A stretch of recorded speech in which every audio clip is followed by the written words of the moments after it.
Hey guys, welcome back to the channel. Today we'll be covering the new GOYO Rework. He no longer has his shields, he has 4 of these GOYO canisters instead. And now he's more of an area denial, whereas people were picking him mainly for his shields rather than his utility. Now he can be placed on floors, he can be placed on walls, he can be placed on barricades, soft or hard floors, it does not matter. Also the casing is completely bulletproof, one-sided only, so the enemy have to deal with it. Whether they use an explosive or some form of explosive at least. Ash charge, Zofia, grenades, you name it, as displayed here with the C4. Now the area this covers is absolutely huge, much bigger than smoke, and it burns for 20 seconds.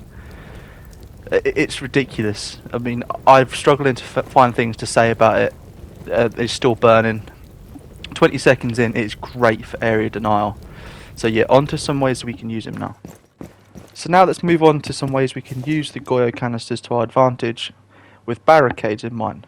Now barricades, most people just ignore them, but they're very useful with GOYO, especially since the rework. You can place them on the bottom of the barricade or in the middle.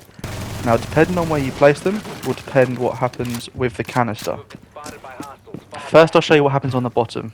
Now, this is a very common spot for people to push, especially when they're defending upstairs, to try and ash charge the floor or Zofia it to get any bandit traps or whatnot off of the wall, so that they can get the hard breach in and open the wall up. Now if you melee the barricade, as most people do, to have a look in, once you melee it a third time the barricade breaks, the canister will drop, setting fire to everything on the inside and something of the window sill as well.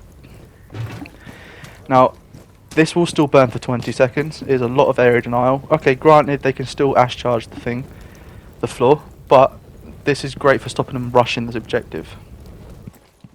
Now I'm going to show you what happens if you put it in the middle of the barricade. Now this could be useful, for example, upstairs on the double window in kids' dorms. It's a very common push. Now it's exactly the same. When they break it, it's bulletproof so they can't shoot it. When they break it in the middle, because it's up high, the flames will actually spill out into the outside. So it's completely covered that area. Imagine if you're upstairs in that double window and someone breaks that, they can't push or peek that window for about 20 seconds. It's very, very good and very strong. I really like this GOYO rework. Okay, now lastly, a good bit of information to know is GOYO canisters work very differently than a lot of other things that you can place on soft walls. Now, this is going to be very niche and only useful in certain situations. I don't know why I threw that. I am very sorry. Let's try that again. If you shoot the canister while it's on top of a soft wall like this, it will detonate a hole through and the flames will spill through to the other side just like we did in the barricade. Useful to know. Alright, thanks for watching. Take it easy, stay cheesy. Peace!